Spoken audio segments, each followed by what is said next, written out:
If you can write in the comment sections from what country you are, maybe a flag, um, that would be great so we know where you guys from. Um, okay, let's see. We have Slovenia, UK, Slovenia, Netherlands, Germany, Croatia, Austria. It's amazing that we have Nice. runners from all different places in Europe, mostly, I guess. Slovenia. So we have today, as you saw on the title, we have an amazing webinar. It's our second this year with Alex Alvarez and David Bone and our race director, Boštjan Mikuž. We will talk about strength training for runners, which will be covered by Alex. And then we will talk about strength training and running with David. First of all, Boštjan, our race director, will start. We'll share a couple of we'll share his introduction. Boštjan is a race director at UTVV, as you most probably know. He is a very open-minded individual. He challenges himself on a weekly basis, I have to say, in the mountains, climbing all those mountains and literally challenging himself to a degree that I would never challenge myself. Um, then we have Alex Alvarez. Alex is a fitness coach, a performance coach. I had the pleasure to work with him for the past 11 months. And I just love that he's not just knowledgeable and knows his stuff, he goes deep. But I think the most important thing that Alex had is his empathy towards me and his other clients, I assume, but the empathy of understanding when I overeat, he doesn't like, oh, you shouldn't be doing that. He's very empathetic. So I think Alex is an amazing PT performance coach. And then we have David Bone. With David Bone, we've been friends for a couple of years now. We've done this webinars for the past year or so. David is a coach at Camino Ultra. He won a crazy race called the Tunnel this year. It's 200 miles in a tunnel, which is crazy. But above all, what I like about David is that he's not just a running coach that uploads your training on Training Peaks and says, "Yeah, go and do that." I like that he joins all the sessions that he has, especially here locally and in London. He doesn't just does it a plan and then says, "Ah, yeah, here you go." He joins with his runners, and I love that about him. He's very kind and likes to go with the flow, which is an amazing trait. So that's the three amazing human beings that we have today. Boštjan, if you want to um, do a short intro, you're muted. Okay, now you can speak. Yeah, Okay. Hello, everybody. I hope you can hear me. yeah. Okay, this is my first time on the phone Zoom, so maybe that's why a bit strange for me. But yes, good evening, Alex. Thank you for this introduction. And so, for the first time, I would like to say welcome, Alex Alvarez, to join us. And I'm very eager to hear all this knowledge that you will present today. And of course, David Bone, who will continue later. As always, a pleasure and good to hear from this very wise man.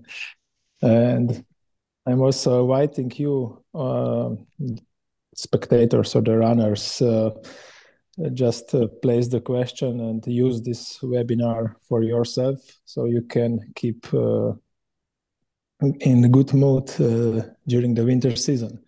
I think this is the most important for us. We can have a challenge. We have a good preparation this, let's say, dark months. Amazing. So before we get in, I'll launch a question that will pop on your screen. It's basically two questions, just so we know how do you guys train? Do you do any strength training? So how many people do, how many people don't, or there's an option to enter every blue moon? And then the second question will top is what do you want most out of running? Like, is it peace of mind? Is it strength? Is it to lose weight? Is it what do you want? It's just we're curious to see. I see there are a lot of people from Romania, Czech, Sweden, Austria, Poland. So far, I'm surprised that so far 80% of people said that they do strength training, which is amazing. 20% no. Mhm. And let's see. You can see all the responses here. So 80% of 80% of you do strength training, and what you want most out of running is to keep in a good shape. Amazing. So, Alex, you can start and share your screen. Fantastic, fantastic. Hello, everyone. I am super happy to be here, excited to speak with you all today. I will just quickly make sure my screen is on. Just a moment. Share and boom. Okay. How are we looking, guys? Can you see my screen? Yes? Ah, Yeah, cool. What I would like to try and do is see if I can see the chat because I want to get a gauge of where everyone is, but it might not be possible. So it's all good. I will ask you guys, Alex, I'll ask you to give me a little bit of an indication of what's going on because I'm going to ask the audience a few things. So guys, hello, everyone. I'm Alex. I am the founder of Fittest You, and I teach everyday folk and amateur athletes how to optimize their health and their athletic performance. And the main mechanism I use to do this is strength training and nutrition. So, when I was doing my sports science degree about 15 years ago, my obsession was elite athletes. I wanted to know what made them tick. I wanted to know what protocols they were using, how they were eating, how they were training, and their mindset. I was absolutely obsessed with what separated the best of the best from the average Joes. So, but when I went out in the real world, I'm sorry to say, but I realized that the standard of sort of everyday people was not very good. So my mission really is to bridge this gap for people who perhaps want a second chance later in life to see where they can push themselves. So anyway, today I'm here to discuss why I think strength training is so important for runners. Now, question for the audience. Alex has asked how many of you guys are already doing strength training, but I'd like to redefine what I mean by that. The question I'd like to ask is, if you're doing strength training, are you doing actual structured strength work where you follow a very specific tempo, you follow a very specific rep range, rest periods, not just like, oh, I'm doing a few body weight squats here and there. So can we have some ones in the chat if you're doing a very structured strength training protocol, just so I can get a gauge? Gulnar is following a plan. Matej Nice. is no, no. Patrick says No. no. Okay. Structured, yes, Give yes, me no. some. Can you give me some twos if you're not following a proper structured plan? Yeah, there's a lot of tools. Okay, so there's a mixture. So there's a large percentage of people who are doing strength training but not properly structured. Cool.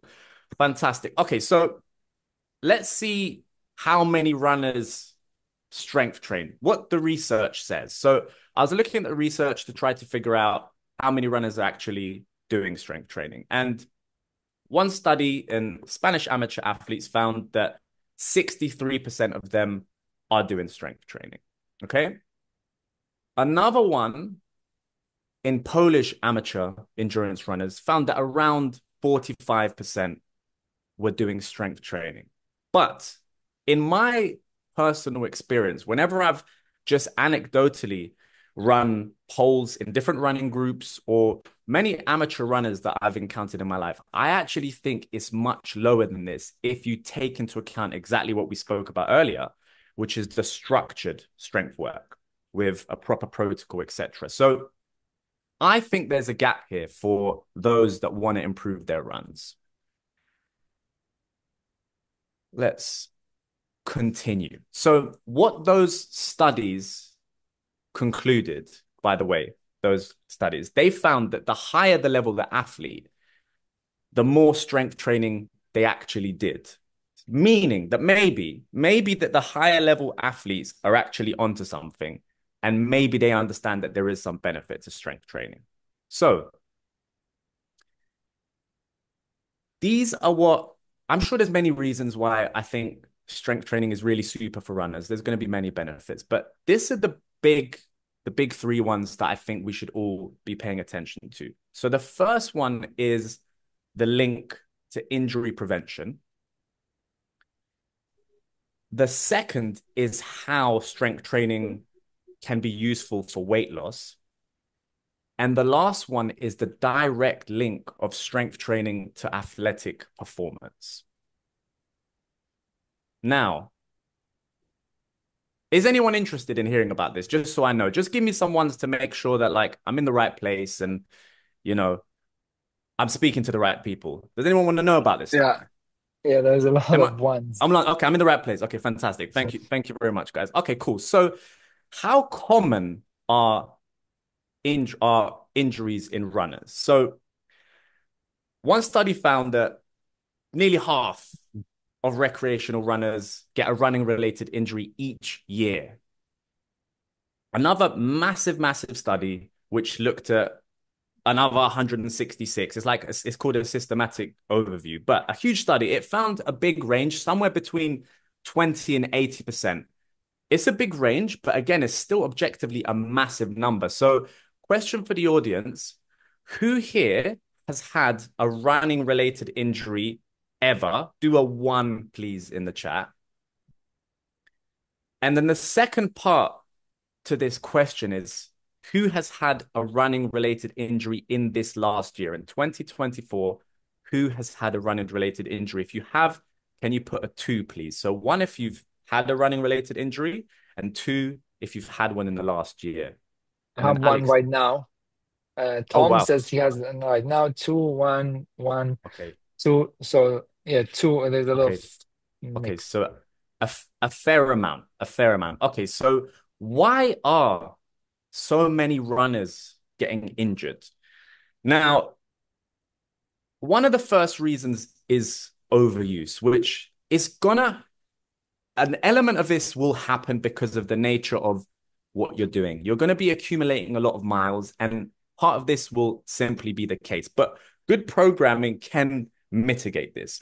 The second thing is if you've had previous injury, which according to the research and here, 50% of runners have. So if you've had a previous injury, the risk is significant. So this builds quite a strong case for why proper rehab and strength building is really crucial. And then the final big reason, am I drawing or is someone else drawing? It's not me, is it? Okay, fine. It's all good. Right. The final big reason why runners get injured is strength imbalances. So a recent study found a strong correlation between knee pain and quad strength. All right. Quads are the big muscle at the front of the leg. And there's a few other details that were found. Something, I don't know if this is a bit too technical, let me know. Quad to hamstring ratio. Another thing was hip abduction strength, which basically means if you can bring your leg out to the side. But in the context of running, what that means is resisting your knee collapsing in. So you might have heard, oh, I need to strengthen my glutes. This is one that the studies supported were linked. And the final thing related to strength imbalances is a big discrepancy between each leg. So this is another reason why I think strength work can be really helpful. But I will emphasize, though, that you have to know what you're doing. The strength training, it does need to be tailored to your level, and it needs to include specific drills for knee tendon strengthening, for example. And it's not always like what exercise you do. It's often how you perform it, okay?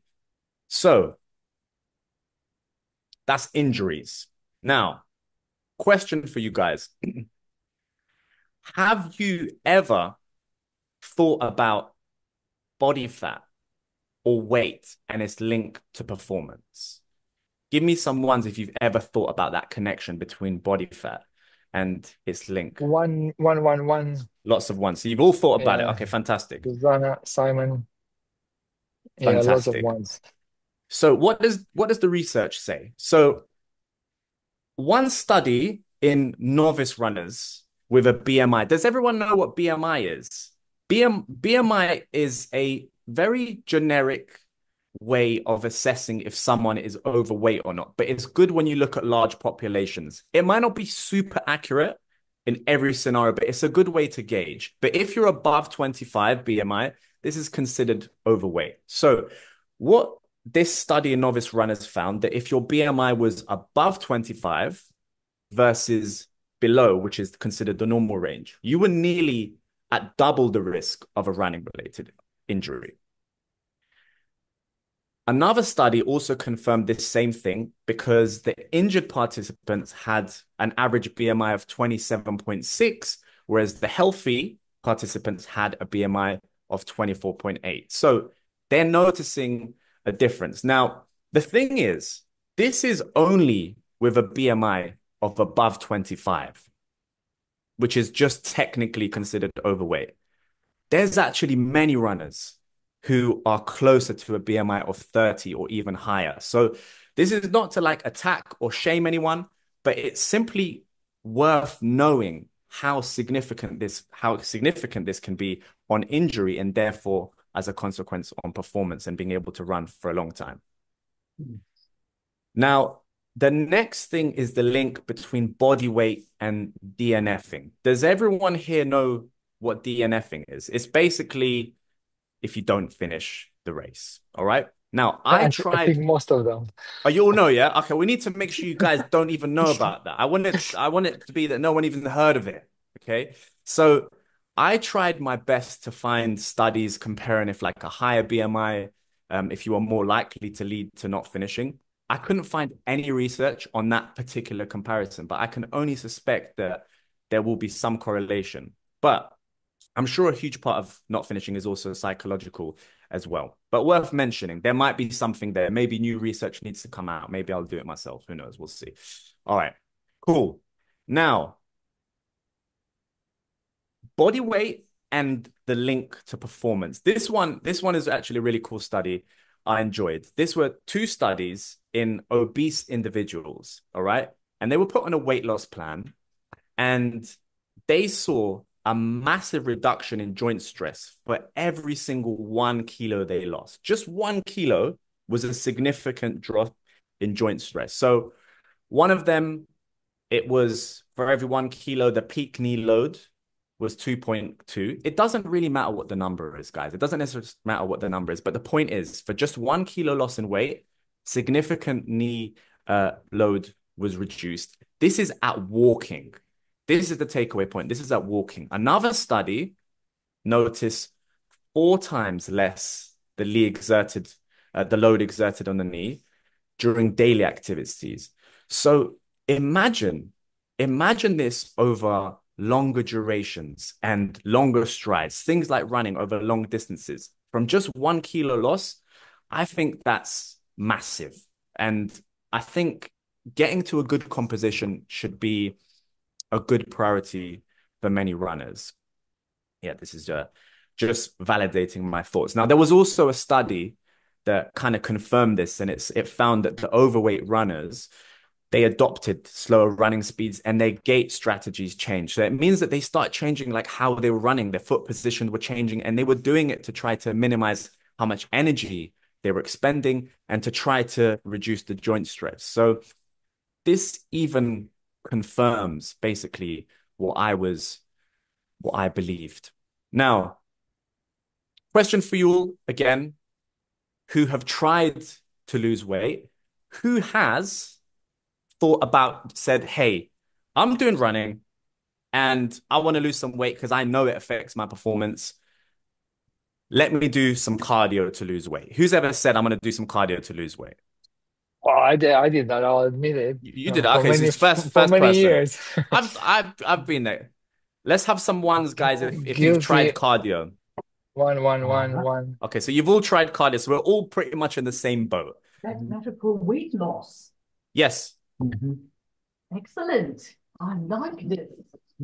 fantastic. Presentation. Alex, are you able to do anything there? Okay. Yeah. Okay, cool. Fantastic. So, okay, what is the best method for weight loss?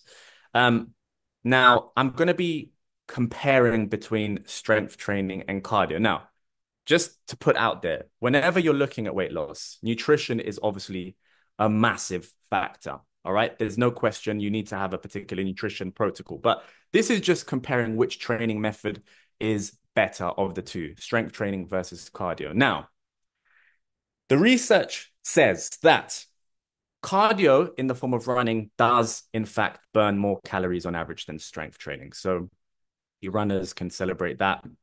Fantastic. But this does not necessarily mean or translate into better body fat loss. Resistance training, the research says that resistance training gives superior results to lean body mass, which makes sense because there's a better opportunity for muscle building. So it affects body composition much more than just weight loss alone. But don't be sad, runners, because what the research found is that the optimal approach for that fat loss was actually a program combining both resistance training and cardio. So that's actually the optimal way to do it.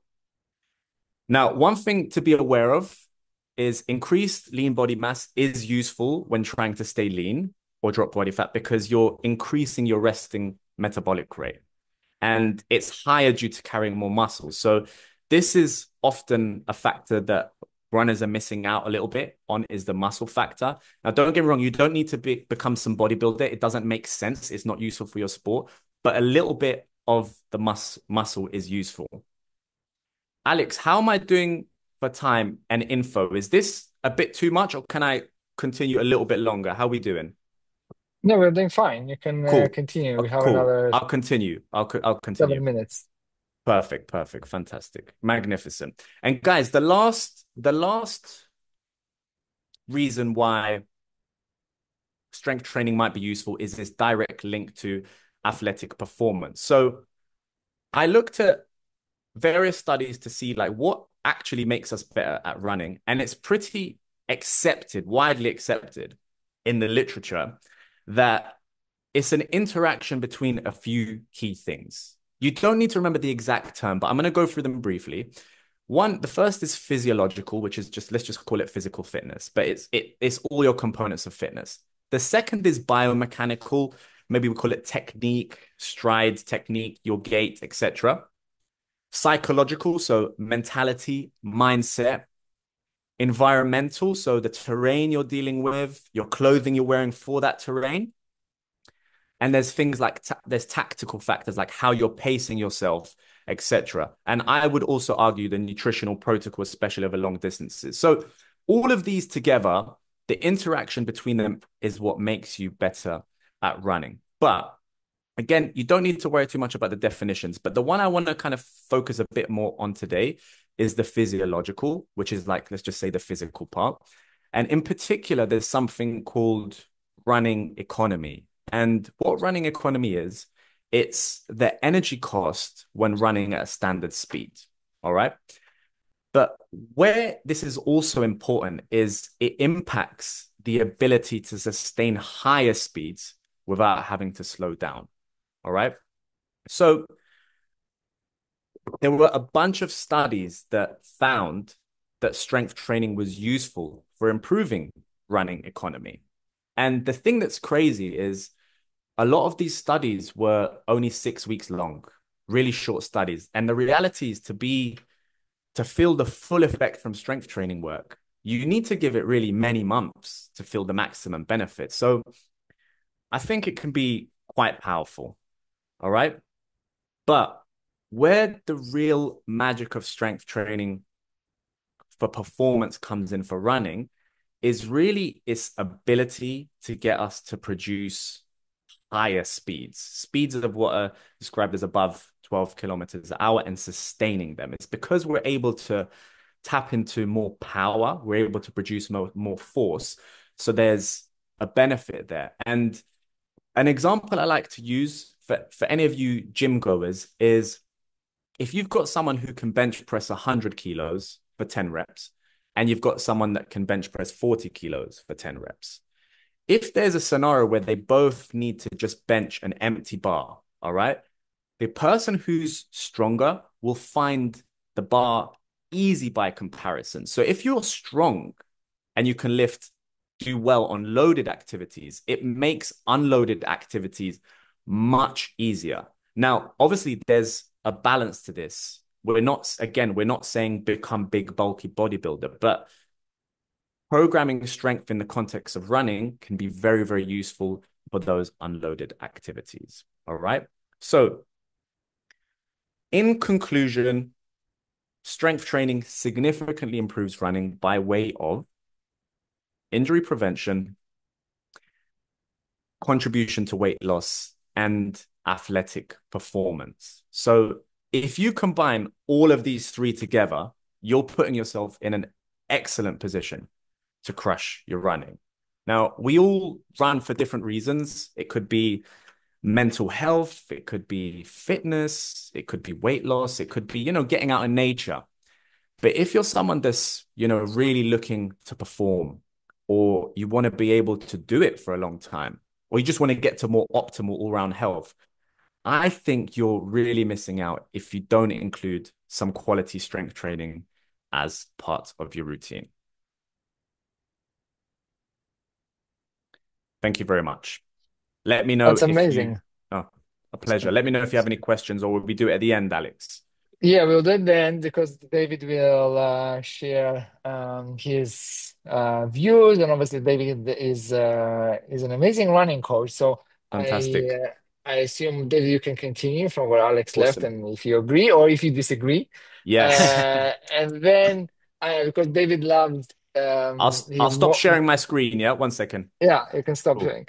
David Perfect. loves to go with the flow, so he loves taking questions from the audiences. No worries. So yeah, David, there's already a question coming in, but yeah, I'll leave you, David, to share your insights and your thoughts on strength training and running. Excellent. Alex, thank you very much, buddy, for not only the sort of the quality of the content that you shared, but also your passion and enthusiasm, my friend. Thank you Yeah, very much. it was very infectious. So I agree with a large percentage of the content. I think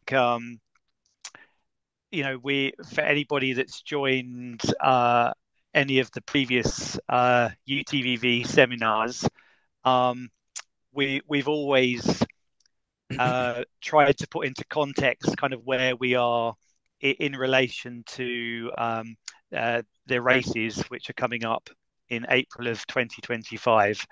And one of the things I would specifically share with everybody on the audience tonight is that like now and the next couple of winter months are definitely a really good time of the year to take a look at some of the things that Alex has kindly shared. So, I think in the context of the benefits and the fact that, Alex, you mentioned, didn't you, that sometimes you need a structured program, and you need to be doing it for a period of time.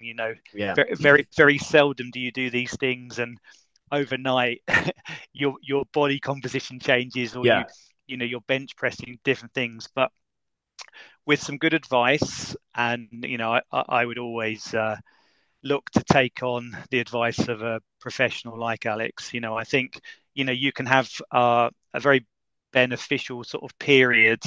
Obviously, as a running coach, if I felt that we were much closer to the event itself, then I'd be perhaps leaning more into sort of locking down the things that are already working for you. There's some nuances in terms of potential injuries that you may get without the sort of structure in the process of a plan. So yeah, so obviously if there's any questions coming through, let's try and weave them together with that sort of focus on the sort of strength and conditioning and how it might be useful for the people in the audience. All right. So if any of you have, there are actually a couple of questions. So the first one is from Irina. We'll answer we'll answer the questions first that are on the comments, but then after we finish the comment section, you can unmute yourself or raise your hand first, so it's not messy, and then just unmute yourself once it's your turn. So we'll answer the first question, David. A new trail runner. I'm an amateur trail runner. How to train, where to start, what exercises? Excellent. Yeah. I mean, I think for one of the most important things to consider here is the terrain. This was a point that Alex mentioned in the slides about the environment.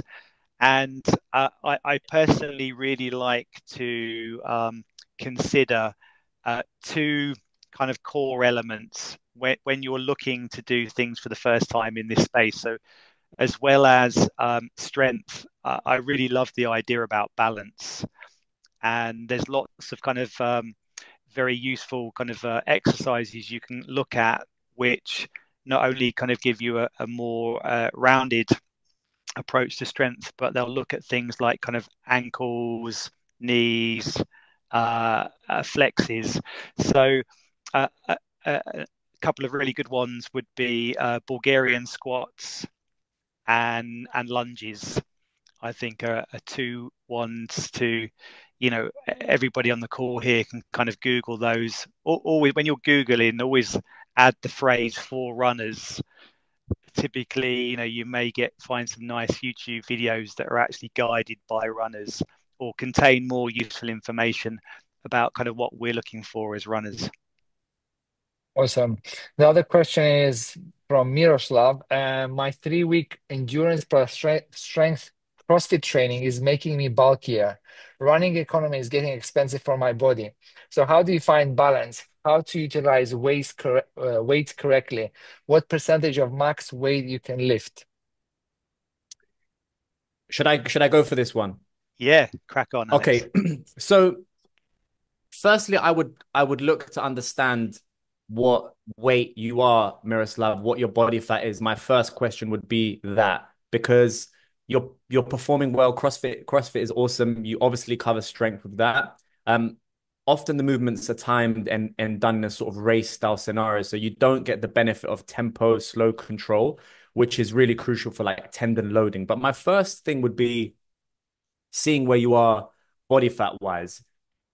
If under the assumption, let's say you're 12, 13% body fat, you're in a good range. If you've achieved that already, then there might come a point when you have to decide over your year, your training year, perhaps, not forever, say, what is my priority now? Maybe you might say, for these few months of the year, am I going to turn back my CrossFit a little bit to make it 2 times a week because I'm such an explosive muscle mania machine and I need a little bit of less for my running? Then I would say do that. So you don't abandon the entire goal you've been working for forever, but you maybe just cycle your year in a particular way. That would be my take. What about you, David? Yeah, it is a great question from Miroslav, isn't it? I've personally coached many people in the past that have almost asked me they want to achieve both things, yeah, Alex, and that's a very difficult thing. So they want to improve as a runner, they want to get faster as a runner, but they love the experience that the gym provides. They get a real kind of euphoric feeling about increasing resistance and doing more weights. There's a challenge between the two. Like typically, if you find yourself going down that route where you increase the amount of sessions that you do in the gym and you start to bulk up more, you are typically going to find certain things become compromised to a degree. So I love the point that you just made, Alex. There's an opportunity here, isn't there, to think about these things as life cycles. all in a very positive way. So you might have a bit more of a in season for running, where you might, work more with your own running plans and more focus in that direction. But then see whether taking more time to pursue your other, and it's not just the gym. Often lots of other people have kind of got real interests in other sports, in other kind of cross sections. And again, it's having an open mind. But really, if you have race goals for UTVV, as anyone that's heard me bang on before, that as a running coach, I'd be saying it's running that makes you a better runner, and then we'd be having discussions as to what the impacts the other things are having on you. So yes, Miroslav, I'd think about those in that kind of duality. Awesome. Thank you both. The next question is from Nigel. How do you alter strength training and intensity for the older age group? How do you alter strength training and intensity? So you need to establish what is your current baseline. So especially strength training has its percentages which people consider to be optimal for strength, but it has to be in the context of running. So if you're currently doing nothing and you include some body weight things relative to your baseline, that might be considered a form of strength training. So don't like kind of frown or slouch upon small steps in the right direction, if I could say. So what I would say for older population, like my mum, she's 73 years old, 74, I can't remember the exact age, she's going to kill me, but I hope she doesn't see this, maybe she will. I've got her slowly to a point now where she's deadlifting herself in the gym, doing Romanian deadlifts with straps. She didn't always do that. We took her for a very slow, progressive way. So the answer is you have to maybe start slower. You progress in a very gentle way relative to your baseline, and there's nothing wrong with doing body weight stuff if you have to, because you're not doing it. And yeah, just allow yourself the time. As long as you're improving and you're getting stronger, I think that's a good sort of thing to think about. I hope I've answered that question somewhat correctly. I think you've done a great answer there. I would definitely say that the older that you get, and I'm talking to any of the sort of listeners, maybe in the sort of 40s, 50s, 60s, and as a runner, you should consider this as non-negotiable.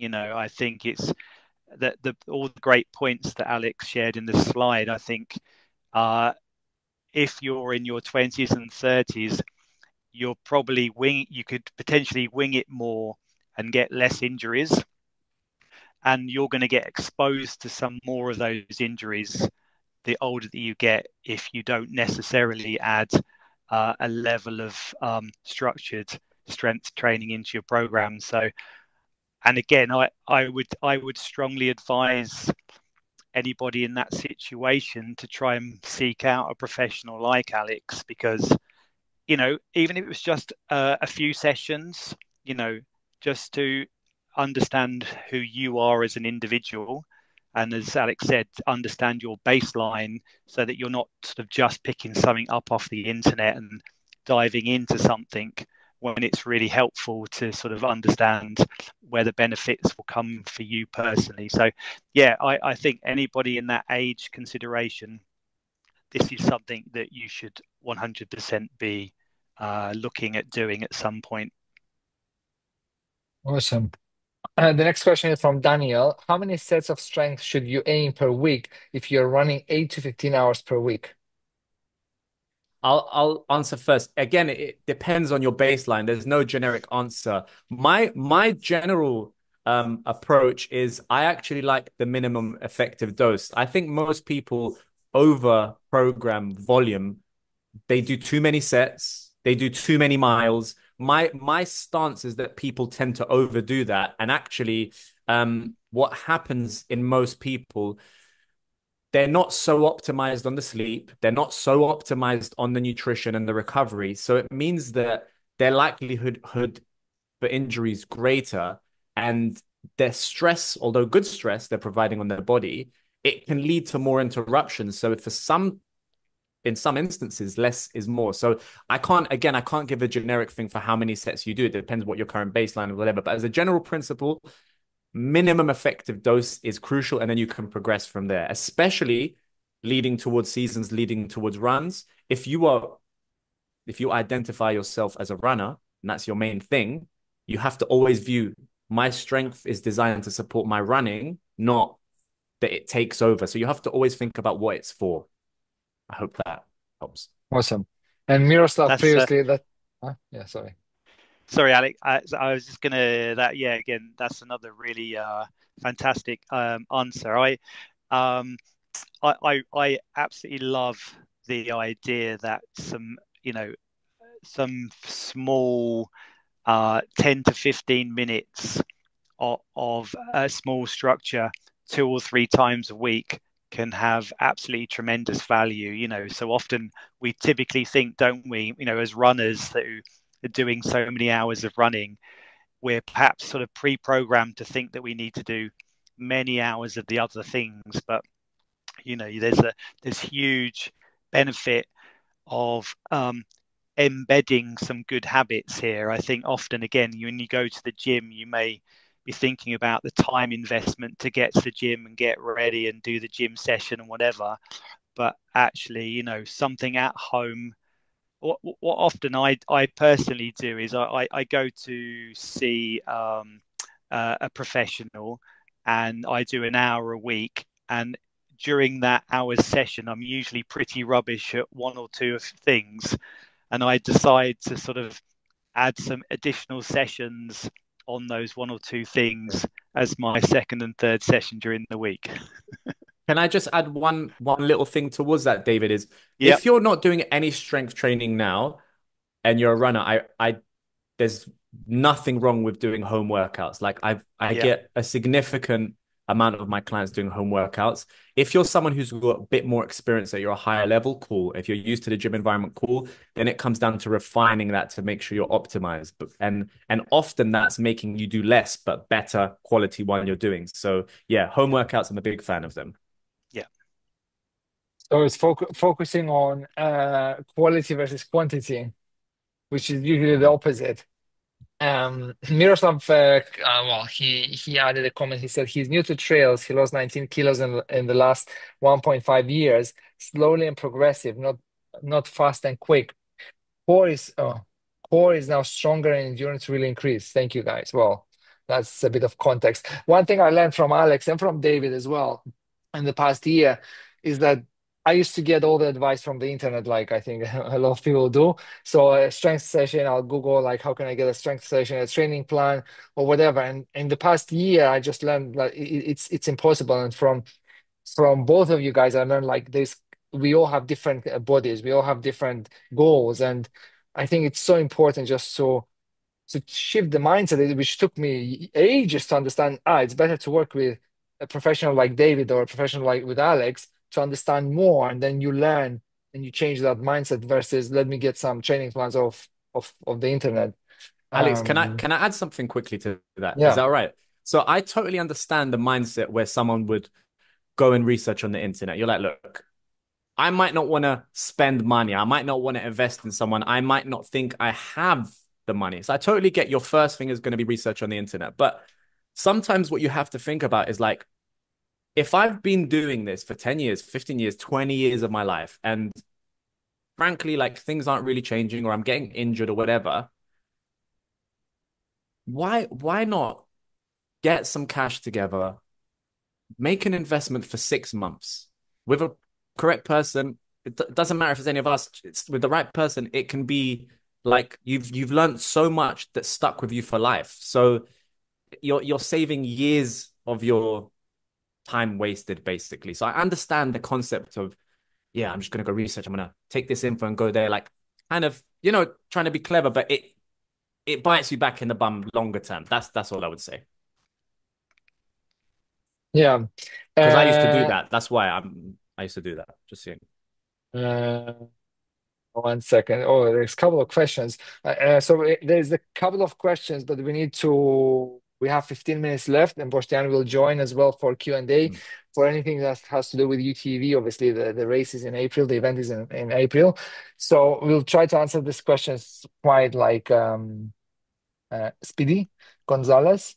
Carlos is asking, can you recommend any kind of focus for strength training, repetition, series, and weight?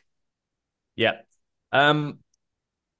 What the studies found is the best rep range for runners was actually 8 to 12 reps, and it depends on the exercise. So what I would say as a general guideline is if you can find a weight that's reasonably challenging for 8 to 12 reps, and it might be between 2 and 3 sets. One thing I'll add as like a tip is tempo is extremely important. That means the speed at which you're lowering a movement, particularly on like things like split squats, Bulgarian split squats, where you're trying to load tendons and have strength through the entire range. So many people just go like up and down super fast, and you're bypassing all the tendons. You're not like strengthening them. You first need to learn how to decelerate under control, which that's all running is bouts of acceleration and deceleration. That's all it is. You have to learn how to decelerate as your first defense for safety before you can then start learning how to accelerate.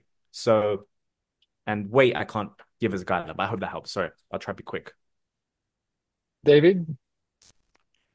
Yeah, no, I think one of the things that I've learned a lot in the sessions that I've been in, again, is to try and apply a bit of discipline.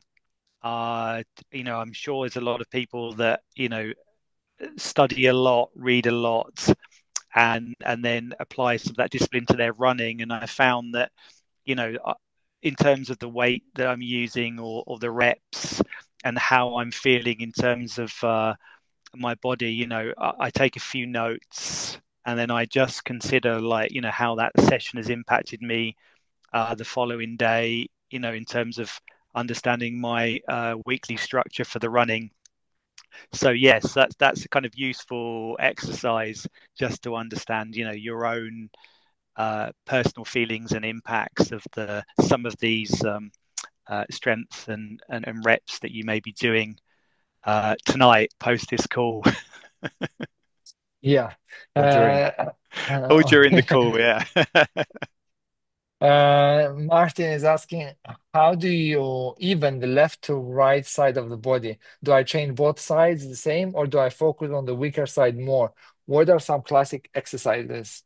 This is a very good question. What you train them the same. You don't try to compensate by doing more on one side. But what I like to do is actually use my non-dominant side first, because that's my baseline, and I kind of don't want my right leg to get stronger. So I go on my non-dominant side first, and I try to match it, and together they start to improve. They will never be exactly the same. They will never be that way. There will be a slight difference, but your goal is to try to close that gap.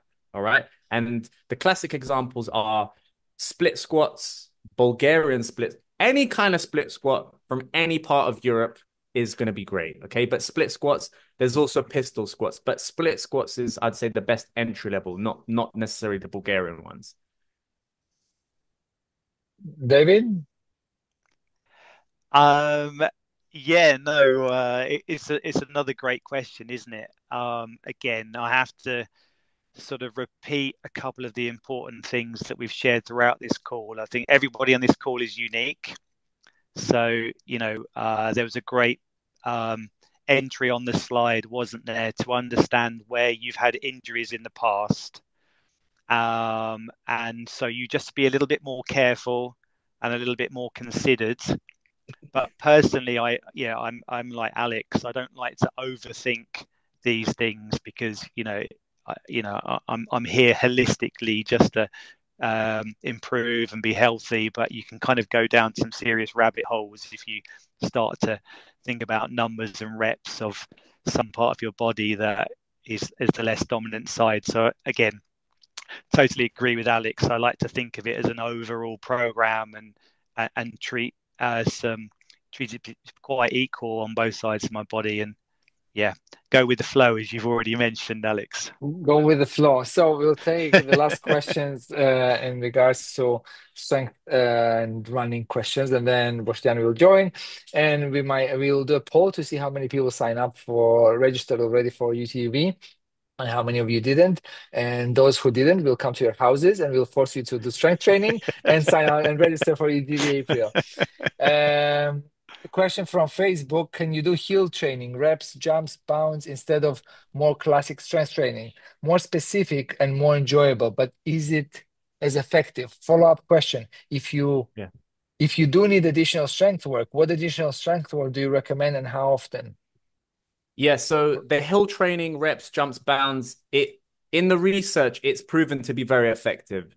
And it's not as effective as strength training by itself, but all the higher level runners, they do both. The hill training, the jumps, bounds, this would be described as plyometric in this context. And they do all three. So if you're really looking to perform at the highest level, you would want to do all three of them. The risk with plyometric training is because it has a speed component, and it's a bit more wild. The movement's a bit more wild, greater range in a short period of time. There is an even greater risk of injury. So if you're doing only running and you introduce plyometric hill training, jumps, bounds, you'll see a good improvement to your running.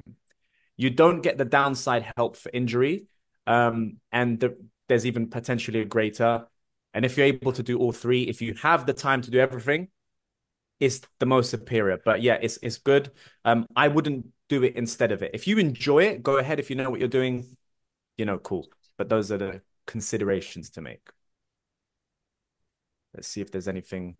David, Yeah. do you want to fill in quickly? Yeah, just very quickly, especially in the context of the timing of this seminar and when we have the next seminar, there's no substitute for trying to find terrain and elevation that's going to match the exact one that you're looking to do at UTVV. So that's, again, a non-negotiable. Understand what it's like to feel, all those muscle groups that Alex mentioned when climbing up steep hills, when running down steep hills. If, as we mentioned on the last seminar, you live in a city like London that's flat, I personally would be encouraging athletes to look at those exercises that Alex has kindly shared as being helpful to bridge some of the gap.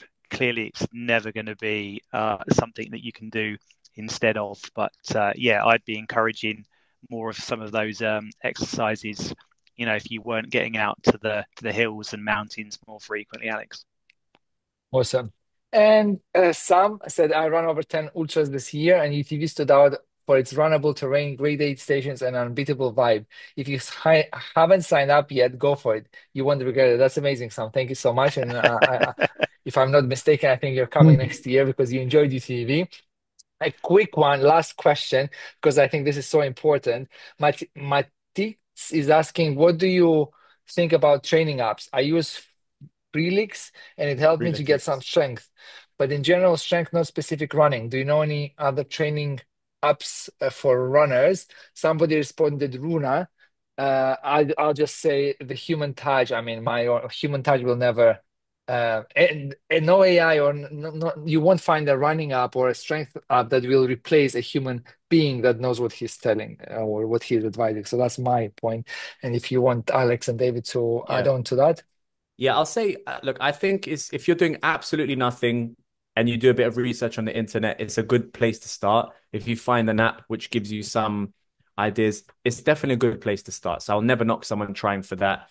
But like I always say, the magic of a program is never how perfectly it appears to be designed when you look at it once. It's how it evolves with you over time. And that is not something that you can really do yourself if you just don't have the experience. It's about growing into a program. That's where the magic happens. But I'm a big fan. If you can find any app, anything to get you started, I'm always going to be a fan of. But yeah, that's my take. David? Yeah, I mean, there's definitely no one app.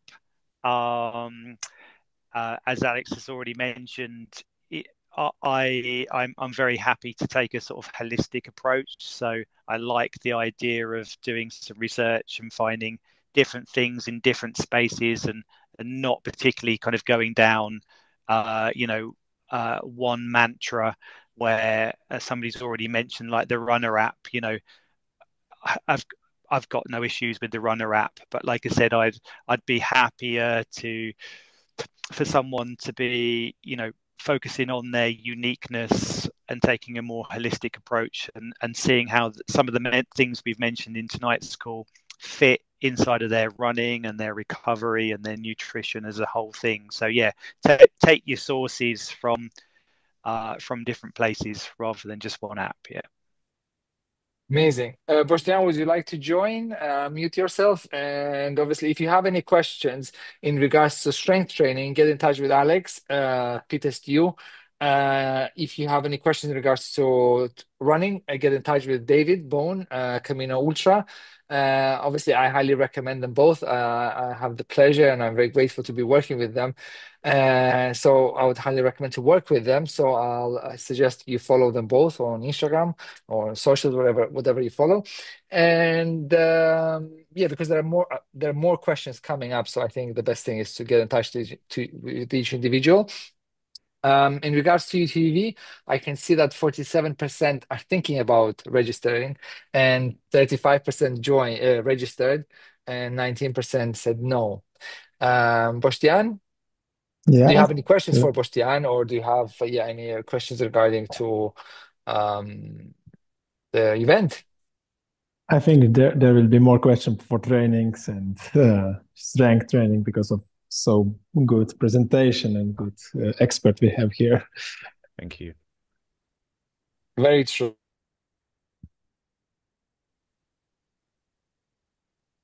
Are we all here still? Yeah, cool. Yeah. So I think we'll wrap it up because it's 8 o'clock, and I guess people are hungry. I was at UTV in 2018. I'll come back again for sure. A friend told me to join, and I said yes. That's amazing. Freeletics is awesome. What do you think about plank workouts? Plank workouts. Yeah, Monica. Sorry, just one moment. I mean, plank workout, I would say it's just, I wouldn't describe it as a workout. It's one of many exercises. So yeah, it has its place. What I would say for runners is I like side plank a bit more because it's a little bit more useful for like their pelvic stability. So I prefer side plank to normal plank for runners. But yeah, plank is a good exercise. Amazing. And I'd ask a question. So from now, we have obviously sometime winter, it's hard. What would you, David and Alex, suggest runners do, train? How many strength sessions would they need to do per week, or you recommend, and how many running sessions per week? Should I go ahead first? Or do you Yeah, want to go, yeah. David? Crack on, Alex. So Crack on, if buddy. someone's doing nothing and they've got high volume running, and let's say they have an event in April, it depends where they're at. But really, if you're doing nothing, you can get a lot from 2 strength sessions. And that's enough. That's totally enough. If you're someone that's a little bit more advanced, you're already doing some strength training, and you could potentially go up to 3, but that would be the absolute maximum. And then as you go closer to event, you definitely need to start tapering off the strength. You need to not try to get stronger anymore. You need to reduce volume. You just need to be like, I'm doing this in support of this. And I'm very sure that similar things will happen with running where things will taper towards whatever. But yeah, 2 is very, very good. If it's smart, 3 maximum, I'd say. I would say, Alex, as a sort of like summary of the points we've mentioned, like if every single person on this call made it non-negotiable to having 3 10-minute sessions spread out during the week, and then we asked people how they felt, on the next seminar, I would strongly imagine that most people would genuinely feel the benefits in all manner of ways. I would say, just be kind of open-minded to a lot of the really great stuff that Alex has shared, and really observe your running in connection with some of the strength stuff you started doing. So when I think about the plank or the example of the plank, certain exercises make me feel more sore. So I observe that. I try and understand why, and I try to then understand, like, what type of session that I might do before my long run in the week. Typically, I don't want to be putting myself in a kind of mental soreness. I rejig, but if you're just doing several shorter sessions, hopefully everybody on the call can find appropriate times to add them in and see the benefits. Amazing. So, Alex, thank you so much for sharing all the wisdom and the knowledge.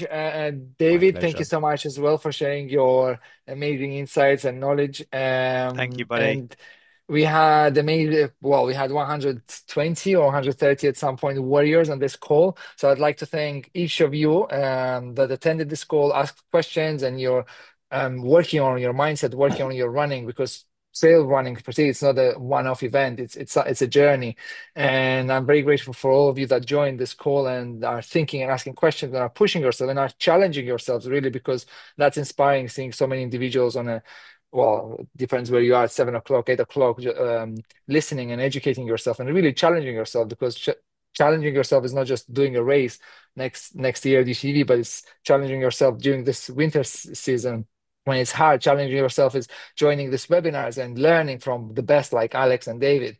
So thank you so much. I'm very grateful for all of you. Boštjan, if you would like to close this webinar and we can go and eat. Yes, thank you, guys. Thank you, Alex, Alvarez, and David Bone. Amazing knowledge you shared today. I think we all enjoy. And yeah, of course, thank you for all the attendees who asked the question. And it was a really, interesting debate, so we can participate. So I'm enjoy for the next webinar. Amazing. Awesome, guys. Thank you very much and good night. Thank you. Bye-bye. Cheers, Fantastic. everyone. Bye, everyone. Bye.